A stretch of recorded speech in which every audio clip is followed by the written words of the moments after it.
আমি আমার মূল কথার দিকে যাচ্ছি। একেবারে কাটছাট করে সংক্ষিপ্ত পরিসরে আমার কথাগুলো আমি শেষ করব।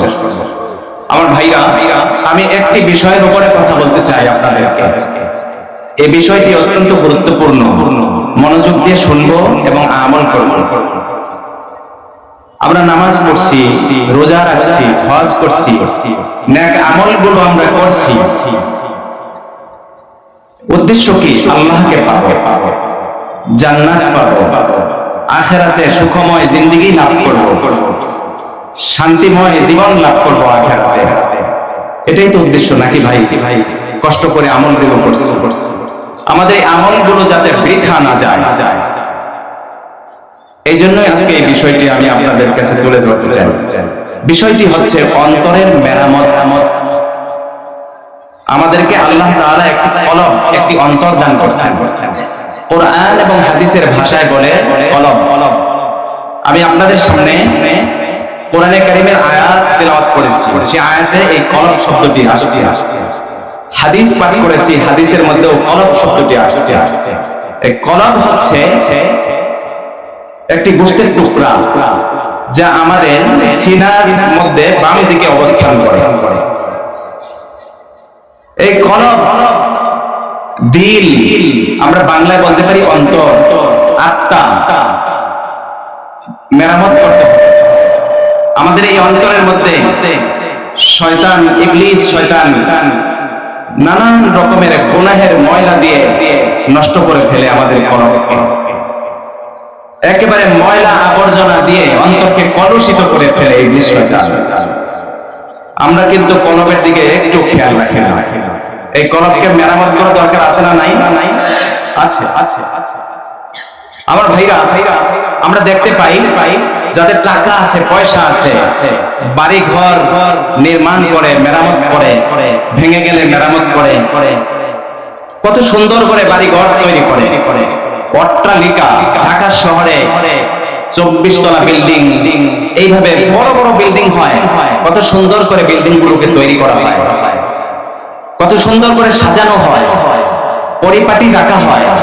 এর ভেতরে একটু ময়লা হলে সাথে সাথে ঝাড়া মোছা করে পরিষ্কার পরিচ্ছন্ন করে ফেলা হয়। কিন্তু আমাদেরকে একটা ছোট্ট একটা ঘর দেয়া হয়েছে, যেই ঘরটির নাম কলব। এই ঘরে দুনিয়ার কোনো মানুষ বসবাস করে না। দুনিয়ার কোনো মানুষের ভালোবাসা, মোহাব্বত সেখানে বসবাস করার জন্য এই ঘর নয়।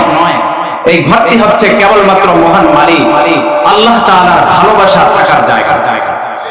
এই কলবের ভিতরে কার ভালোবাসার জায়গা? আল্লাহ তাআলা। আমরা দুনিয়াতে যে ঘরে বসবাস করি, ওই ঘর যদি ময়লা আবর্জনায় ভরে যায়, স্ত্রীকে বকাঝকা করি, মেয়েদের সঙ্গে রাগারাগি করি, রাগ করি, ঘরে এত ময়লা থাকবে কেন? অথচ ও মানুষ, ঘরের পরিচ্ছন্নতা কামি তুমি, ঘরের পরিচ্ছন্নতা কামি হয়ে আসল ঘর যেটা আল্লাহর ভালোবাসা থাকার ঘর, সেই ঘরের পরিচ্ছন্নতার কথা তুমি ভুলে গিয়েছো। মুসলমান ভাইরা আমার এই অন্তরকে যদি আমি গুনাহের ময়লা দিয়ে অপরিচ্ছন্ন রাখি, তাহলে আমার নামাজ নষ্ট হয়ে যাবে, নামাজের নিয়ত ঠিক থাকবে না। আমার হজ করব, হজের নিয়ত পরিশুদ্ধ থাকবে না। আমার ওই মাওলার ভালোবাসার ঘর কলব যদি অপরিচ্ছন্ন থাকে, আমি যত নেক আমল করব, কোন নেক আমলের নিয়ত ঠিক থাকবে না। আর যখন আমার নেক আমলগুলোর নিয়ত ঠিক থাকবে না, তো আমার কষ্টের নেক আমল একটাও কাজে লাগবে না। আমার সমস্ত নেক আমল বৃথা যাবে। কলবটাকে যদি পরিচ্ছন্ন করতে পারি, তাহলে আমার সমস্ত নেক আমলের ক্ষেত্রে নিয়ত হয়ে যাবে পরিশুদ্ধ, আমার সমস্ত নেক আমল কবুল হয়ে যাবে আল্লাহ তাআলা। ও ভাই, একটা অঙ্গকে মেহনত করে ঠিক করব, আমার সমস্ত অঙ্গ ঠিক হয়ে যাবে। মেরামত করা দরকার আছে না নাই? হ্যাঁ ভাই, একটু মেরামতের কাজে হাত দেন অন্তরে। আল্লাহ ওনাদের কাছে একটু যান, যাওয়ার পরে দেখতে পাবেন আপনার এই কলব, অন্তর কত বিক্ষত হয়ে আছে। ময়লা আবর্জনা পড়ে, গুনাহের ময়লা পরতে কলবের মধ্যে জায়গা নিয়ে কলবটাকে একেবারে শেষ করে ফেলছে। এই কলবকে আবাদ করতে অনেক সময় লাগে। আমার মুসলমান ভাইরা, এই জন্য বড়দের কাছে যেতে হবে, আমাদের বুজুর্গ উলামায়ে কেরামের কাছে যেতে হবে এই কলবকে পরিচ্ছন্ন করার জন্য। মেরামতের কাজে হাত দেন, তাহলে দেখবেন কলবের ভেতরে অনেক ক্ষত সৃষ্টি হয়ে আছে, গুনাহের ক্ষত, এবং সেটার থেকে আমার আপনার পরিত্রাণ পাওয়া দরকার। এই কলবকে সুস্থ করা দরকার। অনেক সময় মানুষ গুনাহ করতে করতে কলব মরেও যায়। হাসান বসরি রহমাতুল্লাহ আলাইহির কাছে এক বুজুর্গ আসছেন, এক লোক আসছেন, আসার পরে বলছেন, আল্লাহর ওলি, আল্লাহর বান্দা, আমার তো মনে হয় আমার কলব, আমার অন্তর ঘুমিয়ে গেছে। বলে কিভাবে? বলে আপনি যখন বয়ান করেন, আপনার বয়ান যখন আমি শুনি, তখন তো দেখি আমার অন্তরের মধ্যে কোনো প্রভাব পড়ে না, আমার অন্তরের মধ্যে কোনো নাড়াচাড়া সৃষ্টি হয় না। হাসান বসরি রহমাতুল্লাহ আলাইহি বললেন, তাহলে তো তোমার অন্তর ঘুমিয়ে যায় নাই, তোমার অন্তর মৃত্যুবরণ করেছে। মৃত্যুবরণ করেছে কিভাবে? বলে একজন ঘুমন্ত মানুষ মৃত্যুবরণ করে নাই, এমনি ঘুমিয়ে আছে। যদি তাকে নাড়া দেওয়া হয় সজাগ হয়ে যায়। কি বলেন ভাই, ঠিক না? নাড়া দিলে সজাগ হয়ে যায়। আর একজন মৃত মানুষ হাজারো নাড়াচাড়া দিলেও সে সজাগ হয় না। তো তুমি যখন বলছো তোমার অন্তর কোরআন হাদিসের কথা শোনার পরেও অন্তরের মধ্যে কোনো প্রভাব সৃষ্টি হয় না, তাহলে তোমার অন্তর তো ঘুমন্ত নয়, তোমার অন্তর মৃত্যুবরণ করেছে। না জানি আমাদের কত মানুষের অন্তর মৃত্যুবরণ করেছে, কত মানুষের অন্তর রোগাক্রান্ত হয়ে গেছে, অসুস্থ হয়ে পড়েছে, গুনাহের ময়লায় আবর্জনায় নষ্ট হয়ে গেছে। যার কারণে আজকে এই যে মাহফিল, আশেপাশে কত লোক আছে তারা এখানে আসতেছে না, তারা আসতেছে না। যদি কলব পরিষ্কার থাকতো তাহলে এখানে খোদার নাম, আল্লাহর নাম নেওয়া হবে, এই নাম শুনবার জন্য তারা পাগল হয়ে চলে আসতো, পাগল হয়ে চলে আসতো। আজকে গানের একটা অনুষ্ঠান এখানে হোক, দেখবেন মানুষের কোনো অভাব নাই। এই গানের অনুষ্ঠানে যারা যাবে সবগুলোর অন্তর নষ্ট, এই সবগুলোর কলব মরিচা ধরেছে, গুনাহের ময়লা আবর্জনা ওই কলবের মধ্যে পরতে পরতে গুনাহের ময়লা পরে নষ্ট হয়ে গেছে। আমার মুসলমান ভাইরা, মাহফিলে যারা আসবে তাদের অন্তর পরিষ্কার হবে।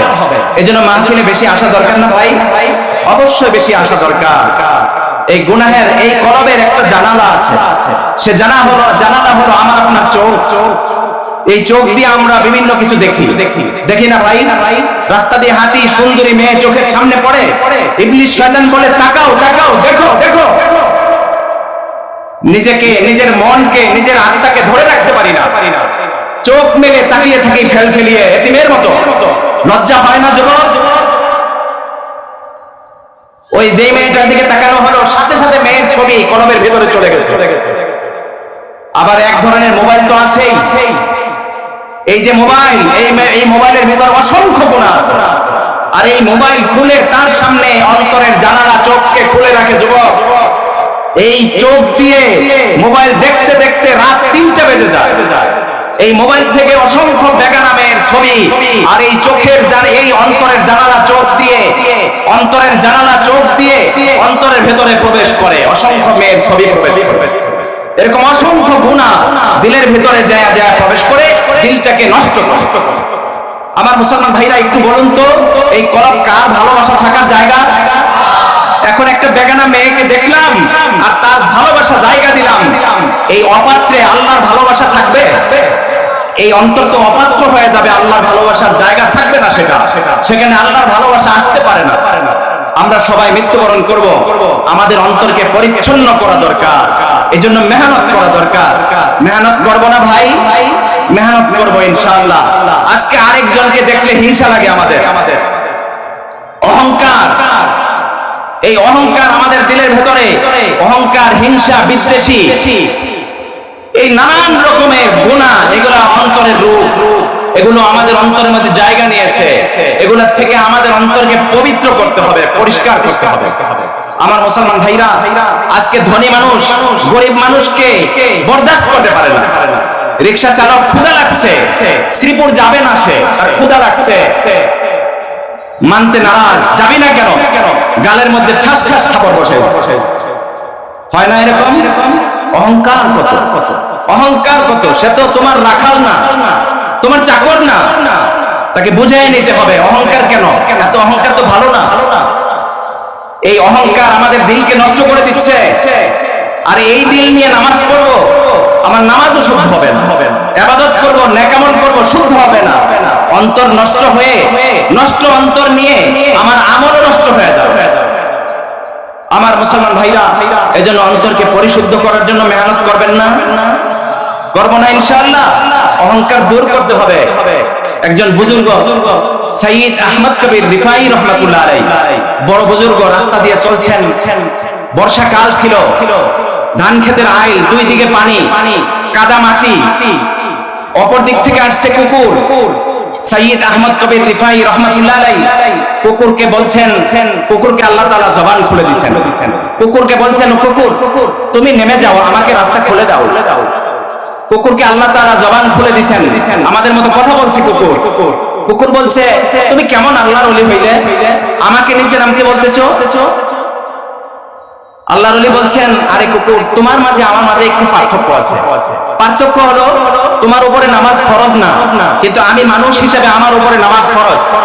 তুমি যদি নিচে নামো তাহলে তুমি নাপাক হইলেও দোষ নেই, কারণ তোমার তো নামাজ ফরজ না, নামাজ পড়তে হবে না। কিন্তু আমি মানুষ হিসেবে নিচে নামলে আমার শরীর নাপাক হয়ে গেলে আমার নামাজ পড়তে অসুবিধা হবে, সেজন্য তুমি নামো না। কুকুরকে বলছে। কুকুর তখন বলছে, আরে আল্লাহর ওলি, আপনি এই যে কাদা মাটি, এখানে নামলে আপনার শরীর নাপাক হতে পারে, কাপড় নাপাক হতে পারে, এই নাপাকিটাকে বড় করে দেখলেন? এটা তো সামান্য ব্যাপার। যদি কাপড় নাপাক হয়ে যায়, আপনি ধৌত করলেই পরিষ্কার হয়ে যাবে। এই নাপাকির চিকিৎসা একেবারে সহজ, ধৌত করবেন, পাক হয়ে যাবে। কিন্তু আপনি যদি না নামেন, আমাকে নামায় দেন, তাহলে আপনার অন্তরের ভিতরে একটা অহংকার জায়গা নেবে। সেই অহংকার যে আমি মানুষ আর ও কুকুর, ও আমার সামনে ওর কোনো মূল্য নাই, এই যে একটা অহংকার দিলের ভিতরে ঢুকবে আপনার, এই অহংকার অন্তরের রোগ। এই রোগের কারণে আপনার অন্তরের মধ্যে কালো দাগ পড়বে, দিল নষ্ট হবে, অন্তর নষ্ট হবে। আর এটার চিকিৎসা বড় কঠিন, এটা সাবান দিয়ে ধৌত করে পরিষ্কার করা যায় না। এই অন্তরের রোগ সাবান দিয়ে ধৌত করে পরিষ্কার করা যায় না, তাহলে কঠিন চিকিৎসা। আবার মুসলমান ভাইরা, এই জন্য অন্তরকে পরিষ্কার করার জন্য আমরা মেহনত করব, মেরামত করার জন্য চেষ্টা করব ইনশাআল্লাহ। করব না? যখন অন্তর পরিষ্কার হয়ে যাবে, অন্তর যখন মেরামত হয়ে যাবে, তখন আমি নেক কাজে শান্তি পাবো, ইবাদতে শান্তি পাবো, আমার ইবাদত আনন্দদায়ক হয়ে যাবে। তাহলে কলব পরিষ্কার হবে কি করে? একটা চিকিৎসা বলে আলোচনা শেষ দেব। আমার মুসলমান ভাইরা, এই কলব পরিষ্কার করার জন্য বেশি আলোচনা করার সুযোগ নেই, একটা চিকিৎসা শুধু বলবো, সেটা হলো আল্লাহ তাআলার জিকির। সুবহানাল্লাহ, আলহামদুলিল্লাহ, লা ইলাহা ইল্লাল্লাহ, আল্লাহু আকবার। চলতে ফিরতে আপনি জিকির করতে থাকবেন। ভ্যানে উঠছেন, অটোতে উঠছেন, শ্রীপুরে যাবেন, আপনি জবান খুলে আপনি আস্তে আস্তে জিকির করতে থাকেন। জিহ্বা আর দু ঠোঁট নাড়াতে নাড়াতে আল্লাহ আল্লাহ বলতে বলতে আপনি শ্রীপুরে যান, সেখান থেকে বলিভদ্র যান, ঢাকা যান, যেখানেই যান, আপনার দুই ঠোঁট নড়তে থাকবে আর জিকির চলতে থাকবে। আমাদের হাফিজ হুজুর রহমাতুল্লাহ আলাইহি সম্বন্ধে শুনেছি, এরকম সব সময় দুই ঠোঁট নড়তে থাকে। আমার ভাইরা, এইভাবে যদি জিকির করতে থাকি, জিকিরের মধ্যে এমন একটা পাওয়ার আছে, এই জিকির আপনার অন্তরের মধ্যে গিয়ে আপন রাস্তা তৈরি করে নেবে। এই জিকির আপনার অন্তরের মধ্যে গিয়ে আপনার অন্তরের সমস্ত ময়লাগুলো ধুয়ে মুছে পরিষ্কার পরিচ্ছন্ন করে নেবে। আমার মুসলমান ভাইরা, যখন অন্তর পরিষ্কার পরিচ্ছন্ন হয়ে যাবে, তখন সেই অন্তর হবে আল্লাহর ভালোবাসা থাকার জায়গা। তখন ওই অন্তরের মধ্যে অটোমেটিক আল্লাহ তাআলার ভালোবাসা এসে জায়গা নেবে। আল্লাহর ভালোবাসা যখন অন্তরে জায়গা নেবে, তখন আপনি নামাজে দাঁড়াবেন, নামাজের মধ্যে শান্তি আর শান্তি পাবেন। আজকে অভিযোগ করে, হুজুর নামাজে মন বসে না। আরে মন বসবে কি করে? তোমার অন্তর তো নষ্ট হয়ে গেছে। অন্তরের চিকিৎসা আগে করো, অন্তরের চিকিৎসা আগে করো। আমার ভাইরা, যখন অন্তর আমার পরিষ্কার হয়ে যাবে, আল্লাহর ভালোবাসা জায়গা সেখানে পেয়ে যাবে। আল্লাহর ভালোবাসা যখন সেখানে জায়গা পেয়ে যাবে, তখন আপনি সমস্ত নেক আমলে মজা পাবেন। শেষ রাতে উঠতে পারেন না তাহাজ্জুদের জন্য, তখন আপনার শেষ রাতে ওঠা আনন্দদায়ক হয়ে যাবে। আপনি অটোমেটিক জাগনা পেয়ে যাবেন, মনে হবে যে ঈদের দিনের মতো লাগতেছে, ঈদের রাতের মতো লাগতেছে আপনার শেষ রাতে জাগ্রত হওয়াটা। আমার মুসলমান ভাইরা, পরিশেষে একটি ঘটনা বলে আপনাদের সামনে আলোচনা শেষ করে বিদায় নেব। আল্লাহ তাআলার বিশিষ্ট পয়গম্বর হযরতে সাইয়্যিদুনা ইব্রাহিম আলাইহিস সালাম, নবীদের অন্তর ছিল পরিষ্কার পরিচ্ছন্ন। আল্লাহ তাআলা পরিষ্কার পরিচ্ছন্ন অন্তর দিয়ে তার পয়গম্বরদেরকে দুনিয়ার বুকে পাঠিয়েছেন। ইব্রাহিম আলাইহিস সালাম একবার ছাগলের বিশাল এক পাল নিয়ে, বকরির বিশাল বড় এক পাল নিয়ে বের হয়েছেন রাস্তা দিয়ে। কতদূর যাওয়ার পরে দেখলেন আল্লাহর আরেক বান্দা অপর দিক থেকে আসছে। আল্লাহর ওই বান্দা উচ্চারণ করছেন সুবহানাযিল মুলকি ওয়াল মালাকুতি। ওই যে আপনারা তারাবির নামাজের 4 রাকাত পর পর বসে যে দোয়াটা পড়েন, এখানে আল্লাহ তাআলার গুণাগুণ বর্ণনা করা হয়েছে। এই দোয়ার মধ্যে আল্লাহ তাআলার পবিত্রতা বর্ণনা করা হয়েছে এই দোয়াটি। আমার মুসলমান ভাইরা, ইব্রাহিম আলাইহিস সালাম শুনতে পেলেন ওই আগত লোকটি সুবহানাযিল মুলকি, আল্লাহ তাআলার প্রশংসার সূচক এই বাক্যগুলো পড়ছেন, এই দোয়ার বাক্যটি পড়ছেন। ইব্রাহিম আলাইহিস সালাম ওই লোকটিকে বললেন, আল্লাহর বান্দা, ও আমার প্রিয় ভাই, এত সুন্দর নাম আল্লাহ তাআলার, এত সুন্দর গুণাগুণ আপনি উচ্চারণ করলেন, আমার মন চাইতেছে আরেকটি বার আপনি আল্লাহর এই গুণবাচক নাম, আল্লাহ তাআলার এই প্রশংসা সম্বলিত বাক্য আরেকটি বার আপনি উচ্চারণ করুন। এই কথা বলার পর আগত লোকটি বললেন, আল্লাহর বান্দা, আল্লাহ তাআলার প্রশংসা সম্বলিত বাক্য আরো একটি বার আপনাকে আমি শোনাতে পারি, তবে আপনার কাছে আমার আবেদন, বিনিময়ে আপনি আমাকে কি প্রদান করবেন, বিনিময় কি দিবেন? ইব্রাহিম আলাইহিস সালাম বললেন, আমার যে বিশাল বড় বকরির পাল তুমি দেখতে পাচ্ছ, এই বকরির পাল থেকে অর্ধেক বকরি তোমাকে বিনিময় হিসেবে দিয়ে দিব, অর্ধেক বকরি দিয়ে দিব। তিনি এবার সুবহানাল মুলকি এই বাক্যটি আরেকবার শুনাইলেন। আমার মুসলমান ভাইরা কিতাবের মধ্যে লেখে, এই বাক্যটি শোনার পর ইব্রাহিম আলাইহিস সালামের কাছে মনে হইল সারা পৃথিবীতে যত মধু আছে আর স্বাদ আছে, সমস্ত স্বাদ আর মধু রস ইব্রাহিম আলাইহিস সালামের কানের মধ্যে যেন ঢেলে দেওয়া হয়েছে। এবার আরো পাগল হয়ে গেলেন শুনবার জন্য, ব্যাকুলতা আরো বেড়ে গেল। আল্লাহর পয়গম্বর লোকটির কাছে আবেদন করলেন, আল্লাহর বান্দা, তোমার কাছে আমি আবেদন করছি, তুমি মেহেরবানি করে আল্লাহর এই প্রশংসা সম্বলিত বাক্য, আল্লাহ তাআলার এই তাসবিহ তুমি আরো একবার আমাকে শোনাও না। বলে শোনাতে পারি, বিনিময়ে আপনি আমাকে কি দিবেন? বলে বিনিময় কি দিব? আগের বারে তো অর্ধেক বকরি দিয়ে দিছি, এবার যদি তুমি শোনাও তাহলে বাকি অর্ধেক বকরি তোমাকে আমি বিনিময় হিসেবে দিয়ে দিব। লোকটি আরো একবার শোনাইলেন। এবার শোনানোর পর ইব্রাহিম আলাইহিস সালামের মনের ব্যাকুলতা আরো বেড়ে গেল, দিল আর মানতে চাইল না, আরো একবার শুনবার জন্য পাগল হয়ে গেলেন। বললেন, আল্লাহর বান্দা, আরো একটিবার শোনাও না, দয়া করে আরো একটিবার শোনাও না, আমার তো শুধু মন চাইতেছে আল্লাহর নাম শুনতে, এই তাসবিহ শুনতে আমার মন চাইতেছে, আমার মন পাগল পাড়া হয়ে গেছে, তোমার কাছে আরো একটিবার আবেদন করলাম, আরো একটিবার আমাকে শোনাও। তিনি বললেন, আরো একবার শোনাতে পারি, কিন্তু এবার আপনার কাছে তো কোনো কিছু নাই, সমস্ত বকরি তো বিনিময় আমাকে দিয়ে দিয়েছেন, এবার যদি আমি আরো একবার শোনাই বিনিময় কি দিবেন? ইব্রাহিম আলাইহিস সালাম বললেন, আল্লাহর বান্দা, যদিও তুমি দেখতে পাচ্ছ আমার কাছে দেওয়ার মতো এখন আর কিছু নাই, কিন্তু তুমি যদি আল্লাহর নাম, আল্লাহর তাসবিহ আরো একবার আমাকে শোনাও, তাহলে তুমি শুনে রাখো, মনে রেখো, তোমার যে বকরির পাল এখন আছে, এই বকরিগুলো রাখালের, এই বকরিগুলো চড়াবার জন্য একজন রাখাল তো প্রয়োজন আছে, অবশ্যই একজন রাখাল প্রয়োজন আছে। তুমি তো বকরিগুলোর রাখালি করবে না, একজন রাখাল প্রয়োজন আছে। যদি তুমি আল্লাহর তাসবিহ আরো একবার শোনাও, তাহলে আমি ঘোষণা করছি তোমার বকরির রাখাল আমি হয়ে যাব, আমি রাখাল হয়ে যাব। আমার ভাইরা, দিল ছিল পরিষ্কার পরিচ্ছন্ন, তাই তো আল্লাহর তাসবিহ শোনার জন্য জীবন উৎসর্গ করে দিয়েছে। আজকে কত মানুষ রাস্তাঘাটে আছে, আসতেছে না এখানে, আমি আবদার করছি তাদের কাছে, আবেদন করছি, ভাইরা আমার, ইব্রাহিম আলাইহিস সালাম যদি আল্লাহর নাম শুনবার জন্য নিজের জীবনকে উৎসর্গ করে দিতে পারে, তাহলে আপনারা কি এই কয়েকটা ঘন্টা উৎসর্গ করতে পারবেন না? আমি আপনাদের পায়ে হাত রেখে বলছি, মেহেরবানি করে চলে আসুন। এই তো মাত্র কয়েকটা ঘন্টাই বাকি আছে সামনে। এখানে আল্লাহর গুনাহগান আলোচনা হবে, কোরআনে কারীমের কথা হবে, হাদিসের কথা হবে। মেহেরবানি করে আমরা বসে যাই। আল্লাহ তাআলা আমাদের সবাইকে এই রহমতি বরকতি মাজলিসের বরকতপূর্ণ কথাগুলো শুনে আমল করার জন্য তৌফিক দান করেন। আমিন। ওয়া আখিরু দাওয়ানা আলহামদুলিল্লাহি রাব্বিল আলামিন।